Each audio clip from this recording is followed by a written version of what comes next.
I guess one important thing is the curve DEX itself predated the token, because I guess now people are so used, of the curve flywheel and whatsoever, they have a hard time picturing curve without CRV, but it did exist for a while. I understand the complexity starts with token.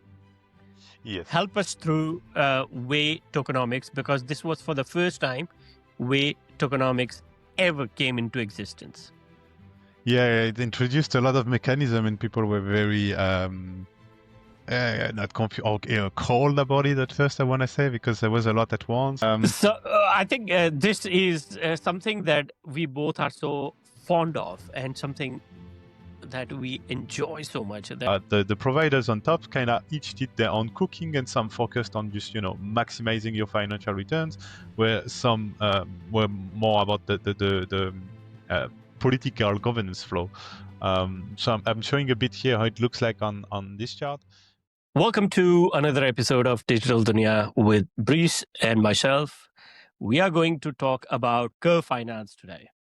So this is another big chapter in DeFi history, or should I say origin of DeFi, and Curve played a very vital role. So I'm going to pass it back to Brice. Welcome, Brice. Hey, happy to be back. And yeah, it's another big chunk of the DEX history we're going after today. Sorry. A lot of technical stuff. We haven't touched on it so much as well, I guess, but it's a perfect follow-up with what we already discussed with Uniswap, the management of liquidity, the shift from V2 to V3, and the complexity it created for liquidity providers. With Curve, I guess what's really interesting about Curve is the LPs are completely passive on Curve. Whatever is the liquidity structure used, they do harness several, but all share this common aspect, which is essentially they all work similarly to a Uniswap V2 in terms of the liquidity provider's perspective. You are just dropping your token into a pool. You can go have a trip and come back in 3 years. You will still be in range and so on, because Curve is managing that for you. So yeah, but we'll get into that. But I think that's probably like the defining difference in terms of base DEX level.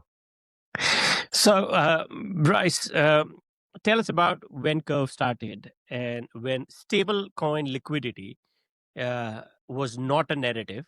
They thought about it and they built something around that. Yeah, it was a big deal when it started for sure. I'm not even so clear on the dates. I would have to do a bit of googling. But yeah, it started for a while, and I guess one important thing is the curve DEX itself predated the token, because I guess now people are so used, of the curve flywheel and whatsoever, they have a hard time picturing curve without CRV, but it did exist for a while. And yeah, you're right. Back then, it was really exclusively about stablecoin swapping. The ETH restaking and all of that wasn't really a thing. We're talking, I don't know, 2018 around. Check me on the curve launch date. And so it was really all about stablecoins that were very poorly serviced by the available liquidity structure of then. So you have to keep in mind that we were in a time where Uniswap V2 was out, but not Uniswap V3. So obviously Uniswap V2 and the constant product formula is really far from ideal. And yeah, so the stable swaps was essentially the first, if we're honest, that's the first form of concentrated liquidity that we saw on chain. Except it wasn't, customizable like Uniswap V3 was after. But essentially, a bit of an approximation way to describe it would be like it's like a Uniswap V3 pool, very concentrated around the $1 mark, the parity of each asset at $1. And that's pretty much how StableSwap works. So instead of allocating all along the curve, like a constant product is doing, it's really focusing on that area where the two tokens are at parity, which is excellent for stablecoin, because that means you have most of your liquidity in a zone uh, around the price, a few cents above, a few cents below, even if there is debate. But yeah, so that's a core innovation. And then it was pretty used for, DAI was a big thing on Curve. We didn't have so many alternative stablecoin yet. They kind of came after once the CRV token was out and the Curve was started. But yeah, I guess that's really the vision for early day Curve is like, hey, stablecoins are not properly serviced on chain, and we can do much better in terms of liquidity structure we have for them. And so comes StableSwap and the first Curve version essentially, and that did indeed solve a lot for stablecoin liquidity.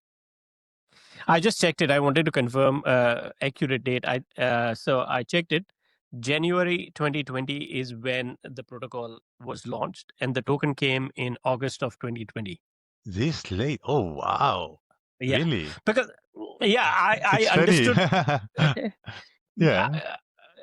I was pretty sure that it came after, like, as we spoke in last episode, I knew it came You're after right. V2. It You're didn't came right.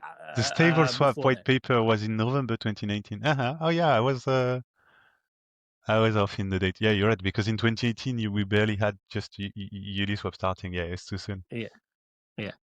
No, that's and it blew my mind the more I understood about Curve Finance, right?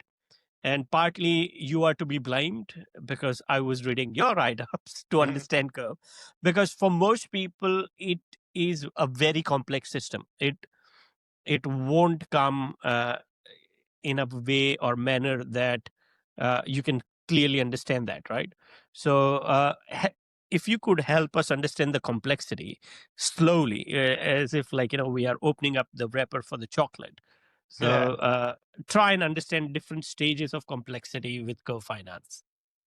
Yeah, sure. I mean, so far we started at the simple stage, of just the liquidity providing back when there was no token, and I guess that's easy enough to understand. But just to make sure we're exhaustive here, so we mentioned the liquidity is concentrated. That's one aspect, so heavily concentrated around one.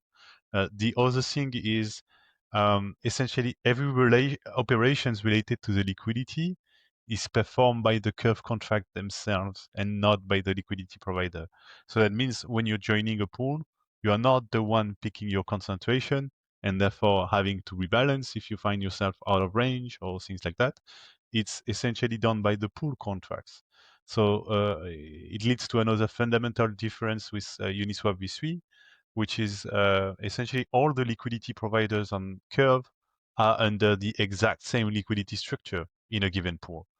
You don't have this thing like on Uniswap, where you might be providing liquidity on ETH from, I don't know, 1,500 to 3,000, and maybe I'm providing from, I don't know, 2,000 from 4,000, and we're both in the same pool, but we do not have the same exposure. We don't have the same consequences depending on the price move and so on. Forget about that on Curve. As soon as you're in the same pool, you're swimming together. Literally as simple as that. And that has also interesting properties in terms of enabling more passivity from the LP, which my perspective is a good thing, because that means people can actually LP and forget essentially, and they know that their liquidity will be managed essentially to stay in range and so on. So yeah, the fundamental pool structure level, I think that's it. And then the complexity comes really once you factor in the Curve token, because here it opens a lot of options. But yeah, especially when it comes to the ecosystem that was built on top, it kind of got a bit out of hand in the various ways we have to integrate it. So yeah, at the core idea, the Curve token was launched. The launch itself is pretty Chadesque. I don't know if you know the story of it, No, but share us the story. yeah. So from what I remember, essentially, so Curve, the founder of Curve, had been working on the CRV token contracts and the mechanism we're gonna work into, but there was a decent amount of development work, and he had it on his GitHub as far as I remember, and essentially some Curve community members spotted that and just simply decided to deploy the contracts. And mind you, back then deploying contracts was not a cheap operation, especially this one because it's a huge contract, arrogant governance, and so on. I think the guy burned like something like 40, 50 ETH of gas to bring the CRV tokens in existence, and then essentially the Curve guys audited the contract that was deployed just to make sure that there was no full play, it was indeed the contract that was on GitHub, nothing was changed, and so on. And when they realized it was indeed a clean deployment, they're like, well, okay, guys, the Curve token has been deployed. We checked the deployment; it's clean. So I guess party starting. And So yeah, the token launched in August of 2020, and I can imagine, right, how many people at that time would have the know-how of doing something like that, or to be able to pull off something like that was very limited. So kind of heads off in a way, because the whole curve magic for me, as you rightly said, right? So there are three things why uh, my fascination with curve started off was there is simplicity with at the exchange AMM level, right?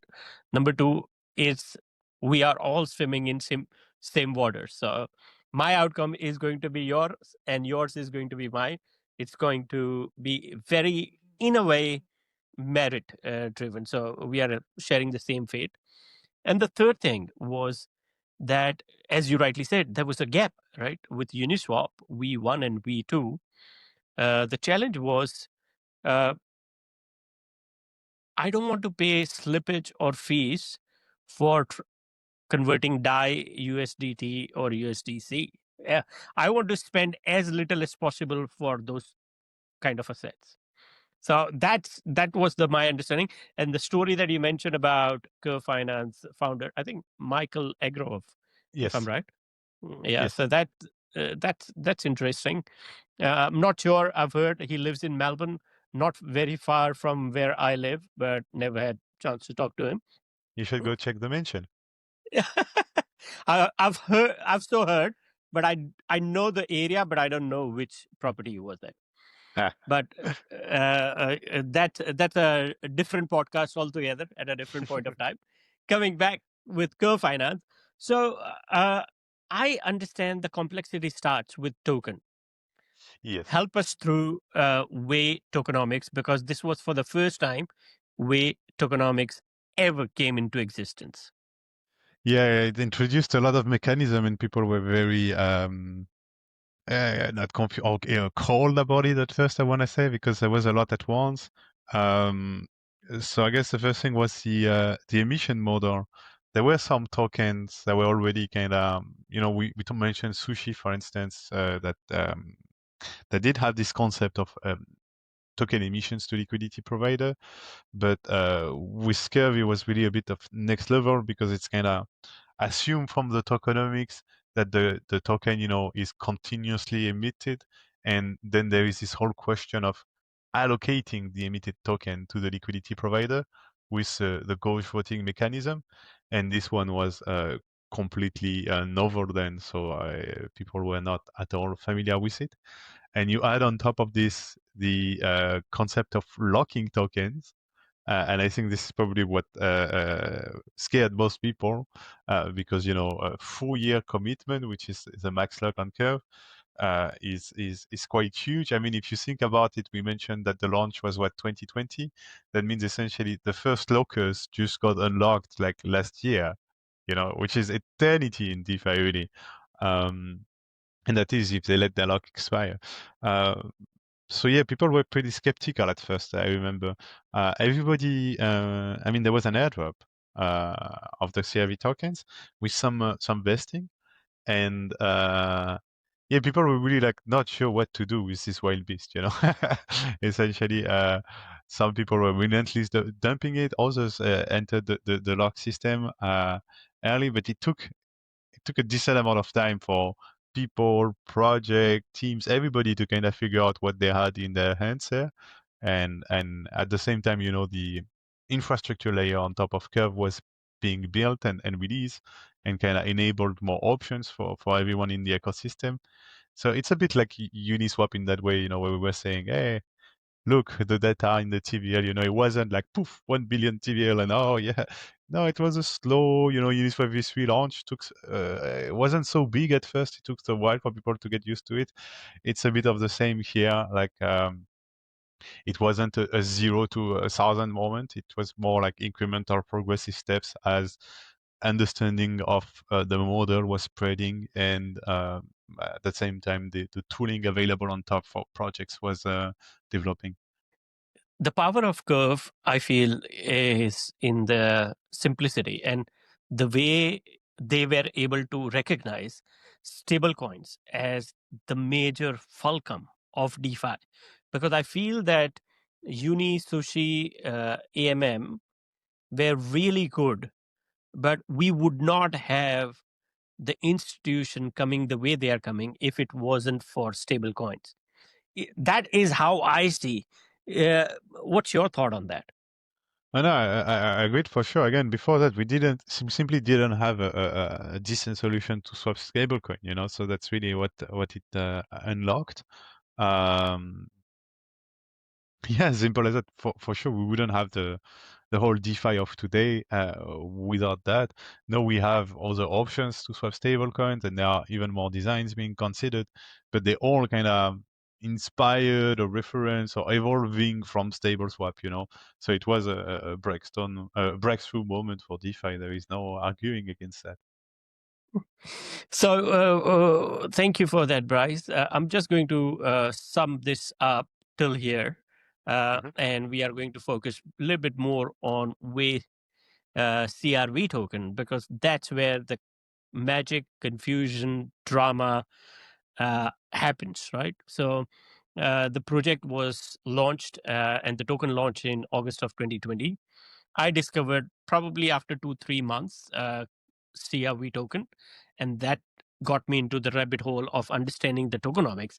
And back in that time, I was going crazy. I'm like, what the hell does this mean? A token. I by then I had understood how to see the contract, check the contract from a very basic level, and more importantly, I could get a really good sense of tokenomics, right? So, but it took me some time to understand way tokenomics. So basically, as Bryce said, CRV token, you've got a token, it's got a price, but the real magic happens with CRV token if you lock it in for 4 years is the maximum you can lock it up to. So 3 months, 6 months, 8 months, 1 year, whatever it is. And proportionately, if you lock it for 4 years, you get one token, one vote, right? And that voting will help you decide where the emission of CRV will be flowing in that particular fortnight. So I wanted to spend a little bit time over here, if you could help unpack this, because as we go forward in future episode of DeFi, this was the genesis which led to Way33 token. Yes, and I think it's worth to take a step back here because it's another. We mentioned StableSwap is a huge contribution in DeFi, but arguably this one is actually huger in my perspective because it's literally.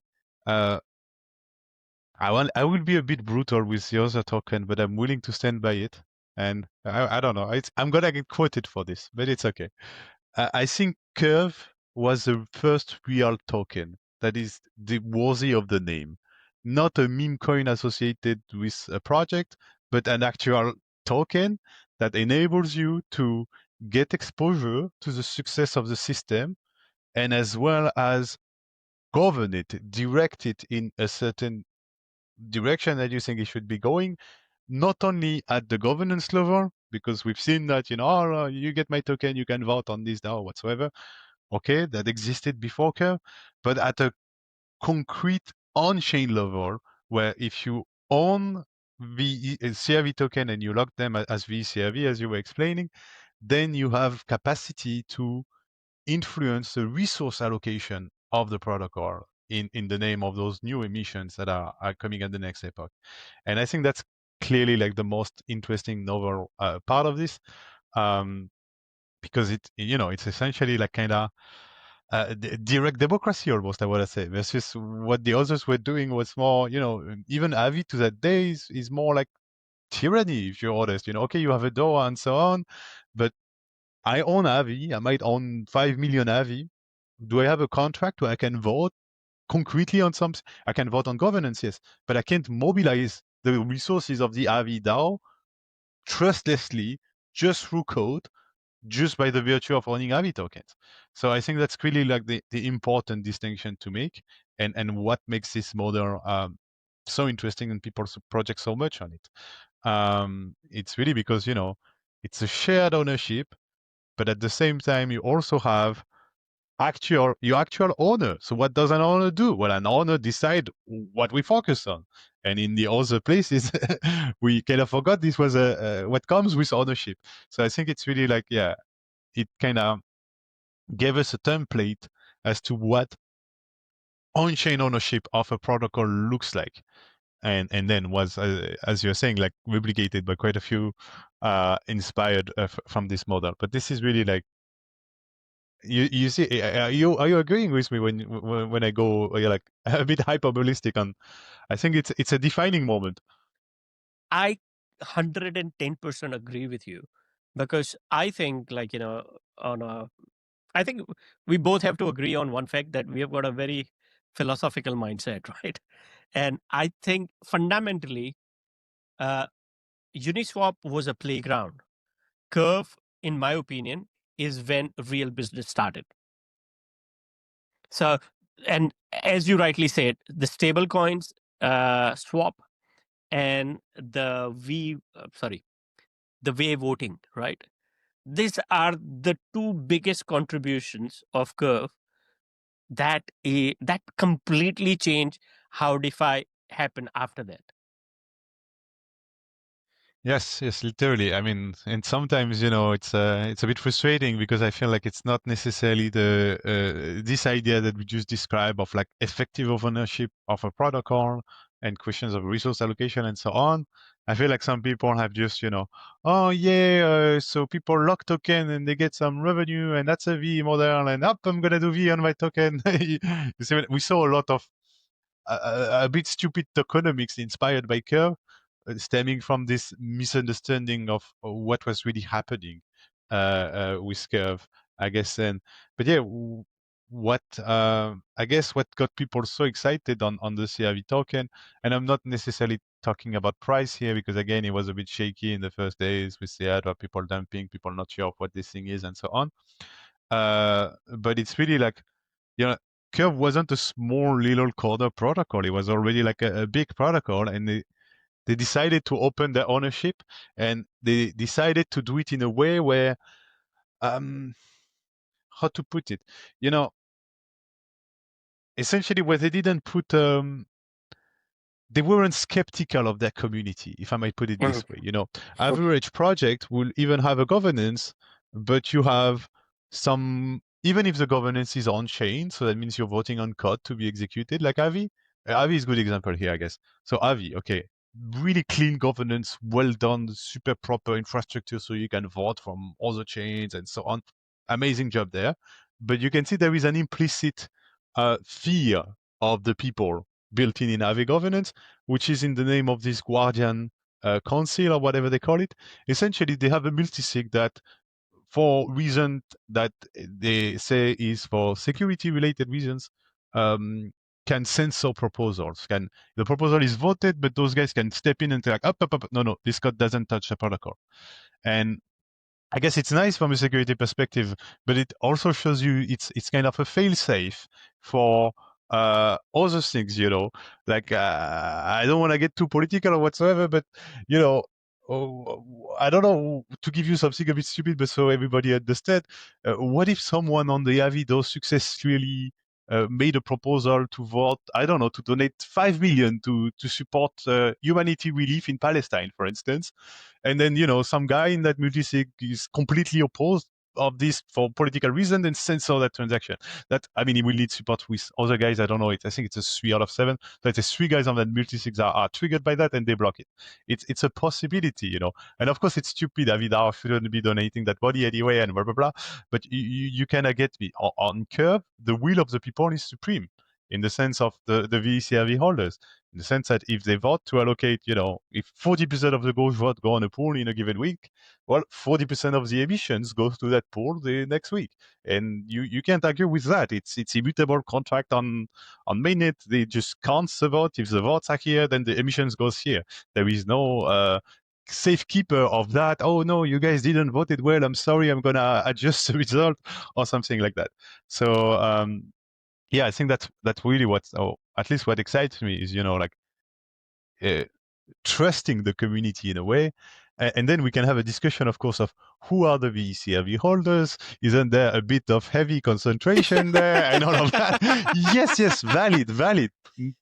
But that doesn't remove from my first point, which is at least all of this is happening transparently on chain with no safeguard editing mechanism in case the vote doesn't go the way it was expected to go.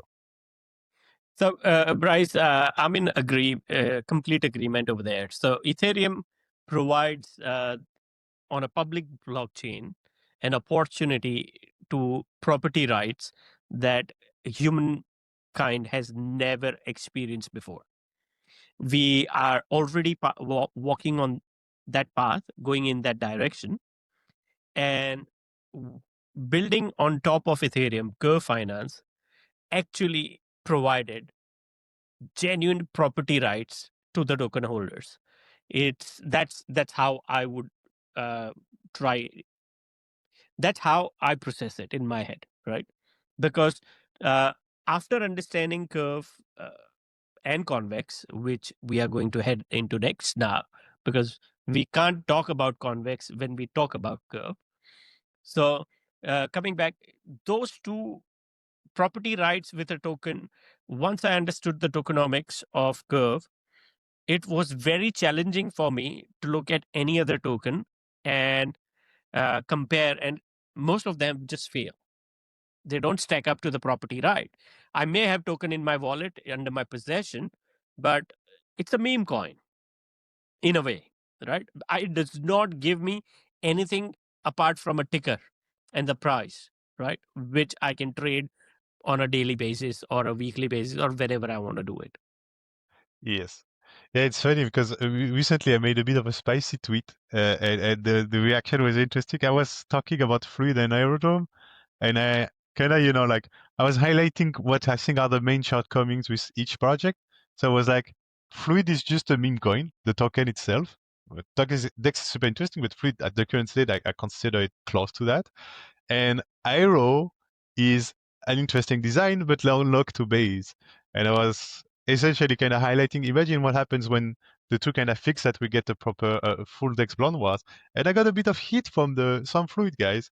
Eventually, they understood where I was coming from.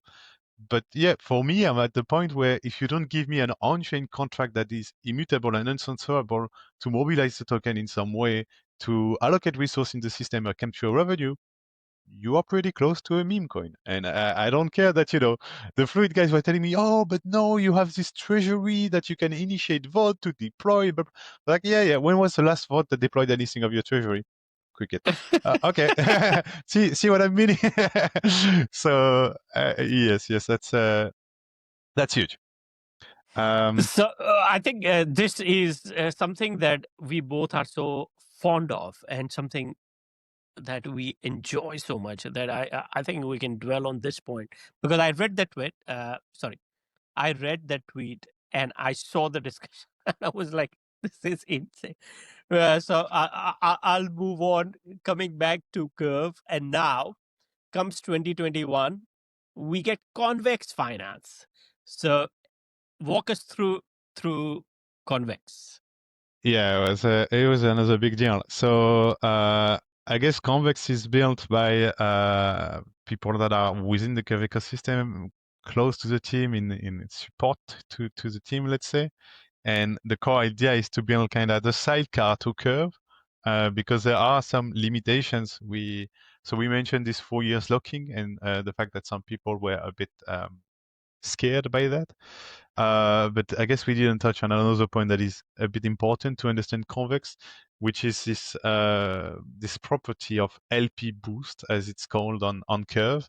And the core idea is pretty simple. It's simply that people who have locked CRV tokens, so people who own veCRV, they can get more emissions when they are liquidity providers on Curve. And that's also why you can see those range on the Curve website when you see a pool from 4 to 10% yield in CRV token or something like that. Well, to obtain those 10%, you need to have a decent size lock. So yeah, that was one of the design choice made on Curve, but essentially that means that to make the most as a liquidity provider, to earn the best, you need to have a locked CRV position, which again, some people might not like, and so on, blah blah blah. So yeah, that's kind of the two main things. That are important for Convex. I just realized we didn't touch so much on the fee flow of Curve, maybe just before we jump into Convex, so that everybody's on the same page. Yes. Yeah, I think I also missed that. So Yeah. the revenue generated for voting. Yeah, come back Yeah, to that. just a quick 2 minutes. So essentially on Curve, liquidity providers, we're saying they're all in the same house. They can so as soon as you're in a pool, pools have what they call an admin fee, which is essentially a share of the fees collected by liquidity provider that is captured by the DAO. So it goes to essentially the veCRV holder. We're gonna see how in a minute. Usually it's around 50%, can be lower depending on the pool. And another thing specific kind of new with Curve is that the liquidity provider can then stake their LP token in what is called the gauge, never sure in English, gauge contract. And that contract is essentially where they get those CRV emissions that we were talking about, depending of the vote of the veCRV holders.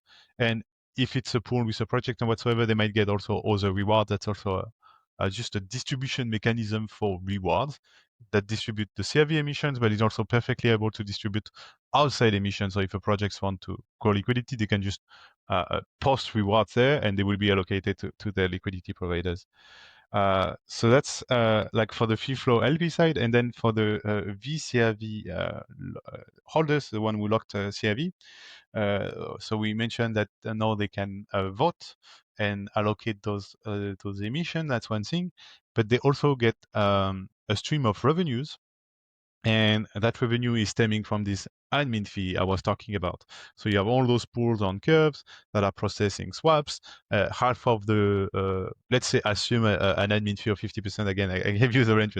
So half of the fees are going straight compounded into the pool. So USDC, USDT LP, you get a bit more of that.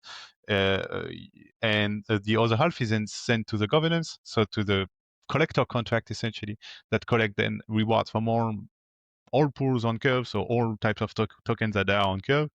And then there is a mechanism to periodically settle that to stablecoins. Initially it was the 3 pool tokens, and now I think they switched to CRV USD. But anyway, stablecoins, and then make it available to claim for the veCRV holders. So yeah, you get a stream of stablecoin revenue as a veCRV locker that is essentially dependent, correlated to the volume of the Curve exchange. And I guess that's another interesting property going back to our previous discussion of you actually get concrete exposure. Like if you lock veCRV now, and I don't know what happened, but tomorrow, for whatever reason, Curves processes 100 trillion gazillion of volume, well, you're going to have a very nice claim on the next Thursday, as simple as that. And nobody can stop that. Even if Michael is like, hey, wait a minute, I didn't expect to process quadrillion, trillion of trade. Give me my share. Well, he can't really, apart if you lock more CRV to get more share. So that's also important, and what I like about it, I think.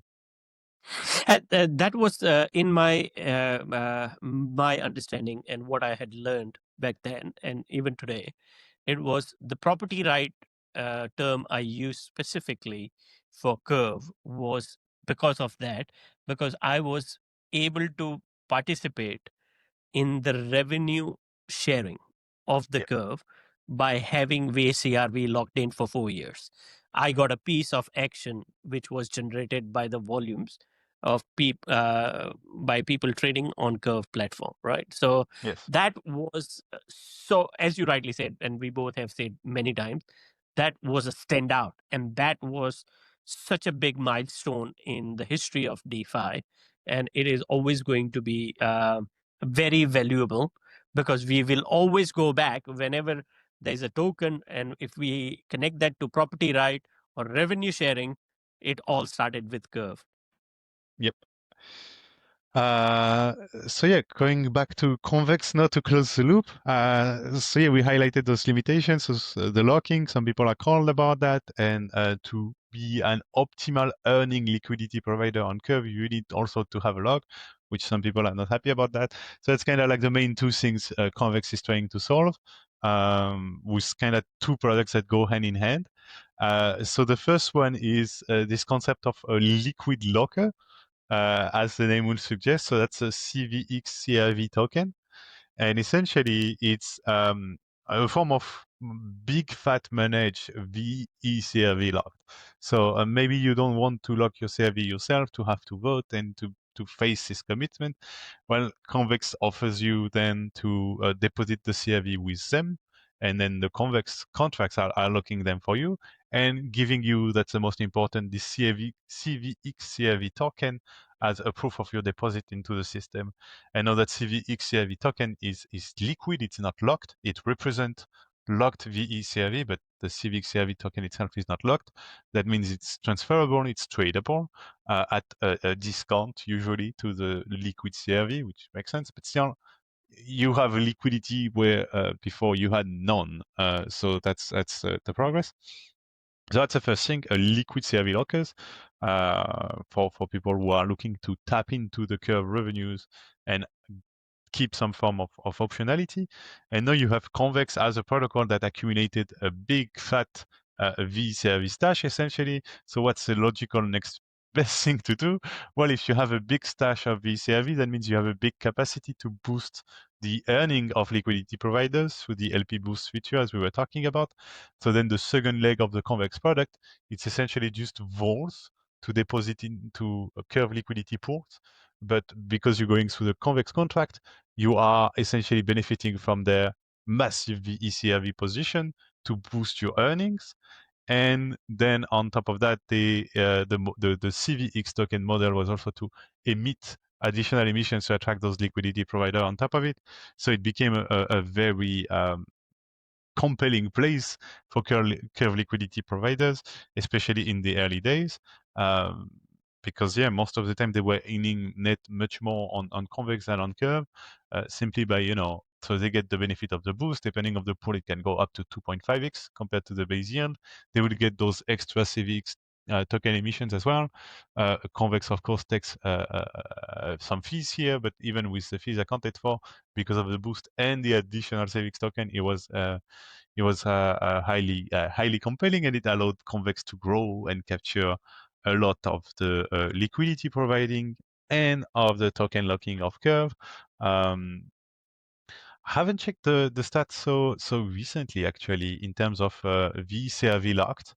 Last time I checked, it was close to 50%, if not more. Yes. Yeah. I mean, Yeah. that kind of was the baseline. I think it was diversifying a bit more because Yearn and StakeDAO are also a bit active there. But yeah, Mhm. even though in terms of even TVL, Convex is about half of Curve. But we have to account for the fact that Convex has all those things at Curve now too. They have Prisma and Frax and so on. So I don't know how much is in Convex Curve, but yeah, even let's say 40% of the TVL of Curve is still in there. So that's a big a sidecar. I think is a good describer, because the two really went hand in hand. And yeah. So, for our viewers, I say welcome to DeFi Lego. We had Curve Finance. Convex came in and built on top of Curve. So actually, they are boosting, in a way, Curve ecosystem. while growing. So the more Convex grow, actually the bigger advantage is moving to curve. And this Legos don't stop here. So let's get roll on. Is the one. Um, Yes. So what happened is, it took a bit of while to settle in, but eventually the property of the CRV token that we were describing draw some attentions from various protocols that, just like Convex, essentially developed some form of strategy on top of Curve, harnessing those Curve contracts. This is a bit of an old chart, but it still works. I guess another idea also we haven't so much touched on, but is because again it ties to the property rights. So CRV being an actual property rights, let's say, of the curve system, you essentially have two components to it. You have the financial flow, just your share of the yield this system generate, and you have the governance flow, because there's still governance decision being made. Are we giving whitelist for CRV rewards to this pool or whatever other decisions they have to make, and what we've seen with the ecosystem on top of Curve is a bit like you have also in regular finance. You will know better than me, but you do have those shares that have voting rights and some shares that don't have voting rights, that are just pure financial exposure. So it's a bit similar here, because the providers on top kind of each did their own cooking, and some focused on just maximizing your financial returns, where some were more about the political governance flow. So I'm showing a bit here how it looks like on this chart, but essentially, I guess the Convex case is the most interesting, because it's literally splitting the two in two tokens. So with Convex, you put your CRV in there, you get those cvxCRV, and you get essentially amplified financial flow of veCRV locked. But then you are stripped away of your voting power in terms of Gauge. You do not vote on Gauges when you are a cvxCRV holder.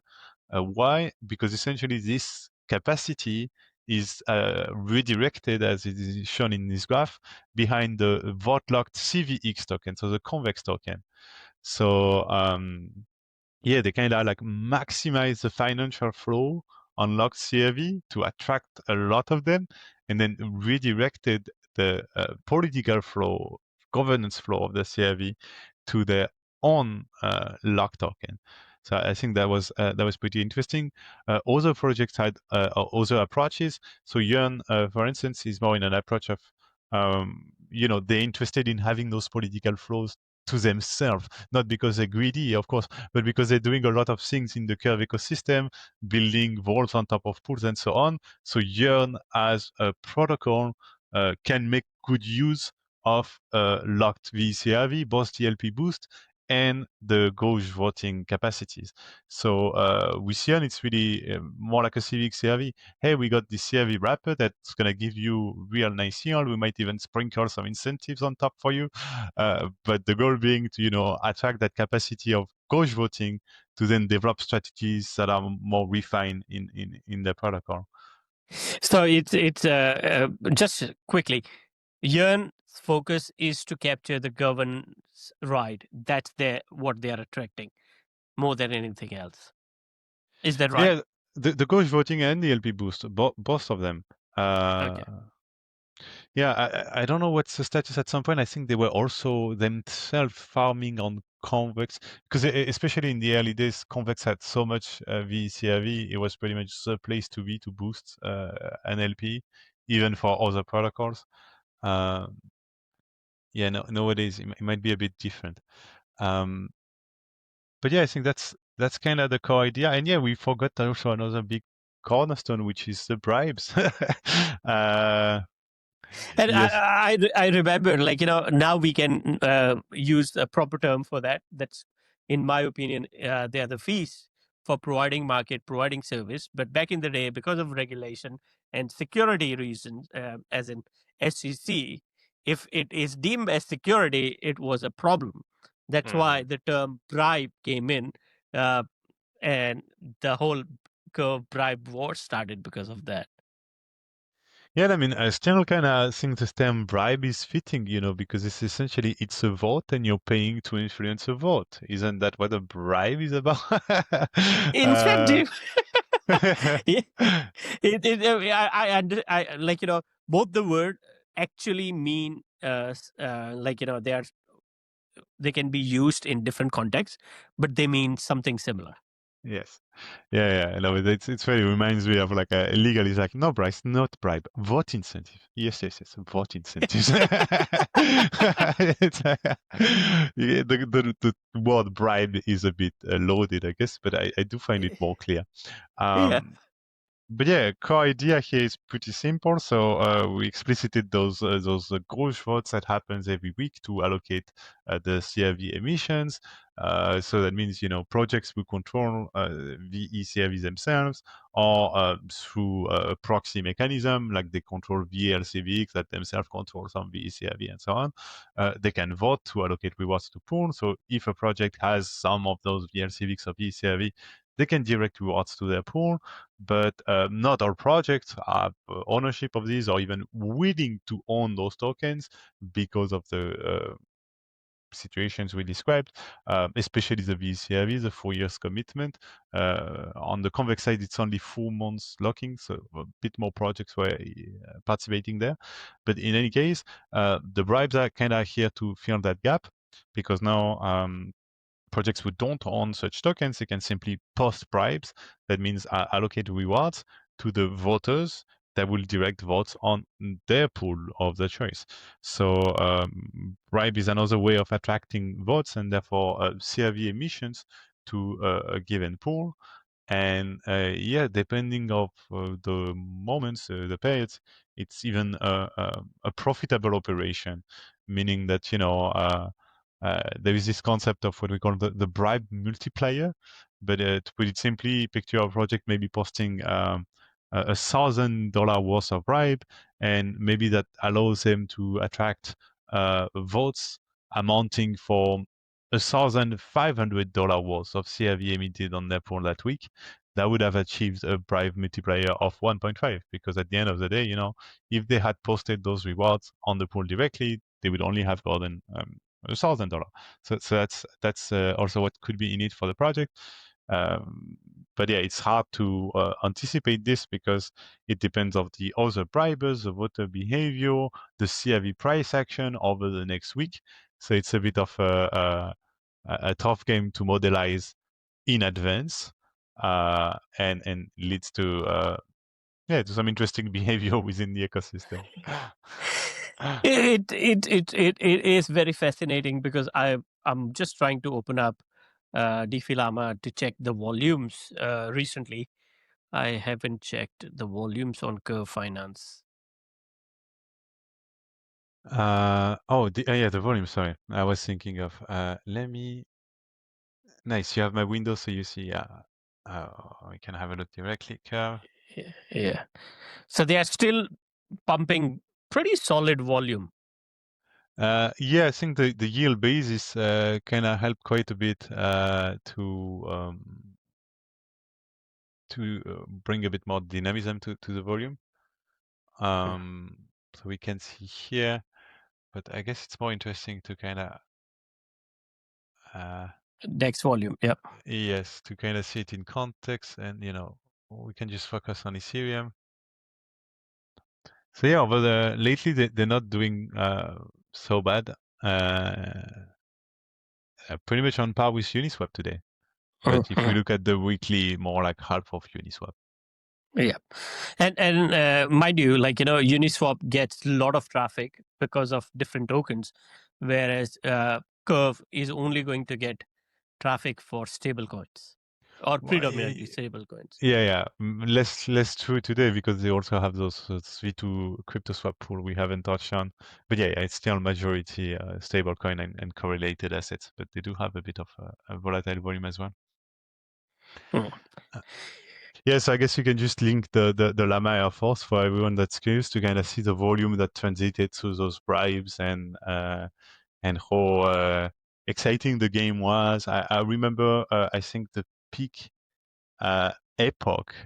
So the 2 weeks epochs on Votium, so not just 1 week. But I think the peak epoch was around $15 to $20 million spent on bribe just on that epoch, which is quite crazy when you think about it. Okay, so here we are. Yes. Do you want me to go to overview? Yeah, I guess overview is better because you can see the all times. So yeah, Yeah. you can. So you see now an average epoch is what, 500,000, maybe 1 million. But where is this big wait, do you have all the epochs here? That's all. It comes for last 12 months. That's why, because you don't have that massive bribe epoch. Yeah. It seems. I can't remember exactly when it was. I just remembered the amounts. It would be in 2021, late 2021 or mid to late Uh, 2021. yeah, more like around then, I think. Mm. But Because it seems. if If you scroll on the rounds, I think it was around 15 or something like that. Oh yeah, you passed it. Go. You see the rounds already, like, oh my, yes. there were Yeah, that's several. Oh my God, 19, 15, and 14 million, and then 16 million in a row. It was a good old 13, times. 13, 16, 21. Yeah. That was 2022. Uh-huh. And then it started, I think May 2022 is when Luna Terra happened. And then it's all downhill, I think. Yes. It's been pretty much, if we come back to more recent, yeah. So, yeah, we've Yeah. not recovered in a way. It seems like it's trending back upwards, but yeah. I mean, I don't think we're gonna recover the 20 million per epoch ever. But yeah, it seems to be stabilizing at least. Yeah, no, I agree. So there is so much else to talk, and we are running out of time. What I'm going to do is I'm going to give it back to you to just quickly tell us all the Legos built on top of Convex. If we run it down, Convex is 1, Yearn, StakeDAO, that's 3. Oh yeah, I mean, yeah, and then there were a lot that were tried and not necessarily go around. But I guess the most successful would be the Votium, so the bribing service for Convex, where projects can post bribes, and then it's presented to the cvxCRV holder that will allocate votes to their pool. So that's one. We were also on the website of this Llama Air Force, which also providing some cool integrations here, not only data, but also kind of manage vault to manage your VLCVX position, for instance, and then allocate your rewards, compound them in one way or another. What else is interesting on the curve top? Yeah, you have quite a few projects that are just, in the ecosystem by virtue of curve accumulation or convex token accumulation. So we can be thinking, like we were mentioning, Yearn. There is also Frax that has a decent amount there. The Badger guys at some point. You mentioned Terra. Terra was a big holder of CVX token as well. They were the bribes. The biggest bribes came from Terra. Yes, so that's also that. What else? In the top of my mind, I think I, that's the main one still. Yeah, you see one? I FX protocol is also pretty much aligned, if I'm not wrong, Align, yeah. with Curve.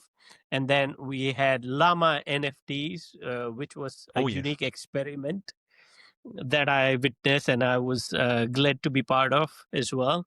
So uh, these are the best kind of pods and conversations I have, Bryce, where there is so much more to say and there's so much more to share, and we have to wrap it up, right? So there's no better feeling when Until you next still time. want to share more. Yes, and we got the good basis not to go into the other text model. What's the next one we're going? Aero? Before we go into